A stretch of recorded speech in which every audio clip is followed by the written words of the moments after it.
Moving to a new place is supposed to be a fresh start. When I moved into that apartment, I thought I'd finally found peace. But instead, I found something else, something dark, and something I still can't explain. This is my story. The apartment wasn't perfect, but it was mine.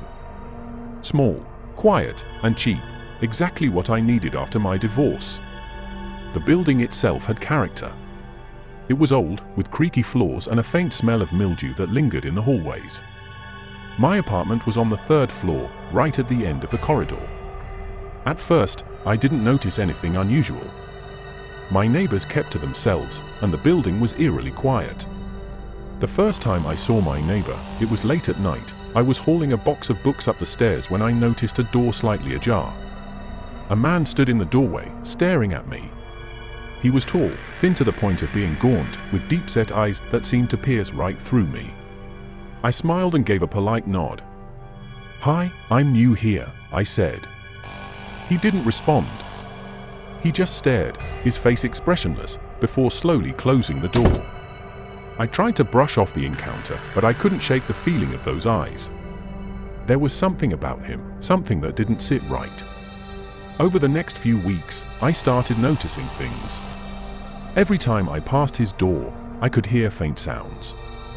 Whispering, shuffling, and occasionally something else. A low, uncomfortable noise that made my skin crawl. I told myself it was none of my business. People have their quirks, right? But one night, I heard a loud crash from his apartment. I hesitated, and then knocked. "Hey, is everything okay?" There was no answer. Just silence.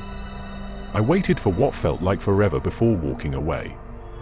As I turned to leave, I heard the sound of a lock clicking behind me. My curiosity got the better of me. I started paying attention and watching him. He rarely left his apartment, and when he did, he carried strange items. Boxes wrapped in heavy chains. Large jars filled with murky liquid. One day, I caught a glimpse into his apartment as he left the door ajar. The walls were lined with shelves, each one packed with objects I couldn't quite make out. But the smell was overpowering, a mix of decay and something like chemical. That night, I couldn't sleep. My mind raced with questions. Who was he? And what the hell was he keeping in there? A few days later, I saw him again, and this time in the basement. He was hunched over a large wooden crate, muttering to himself. I stepped closer, pretending to check my mailbox. That's when I saw it. The crate was filled with bones. Not animal bones, human bones. My stomach churned, and I stumbled back, knocking over a stack of boxes. He turned, his eyes locking onto mine. For a moment, neither of us moved. Then he smiled, a slow, deliberate smile that chilled me to the core. "You shouldn't be down here," he said softly. I didn't respond. I just turned and ran. I couldn't let it go.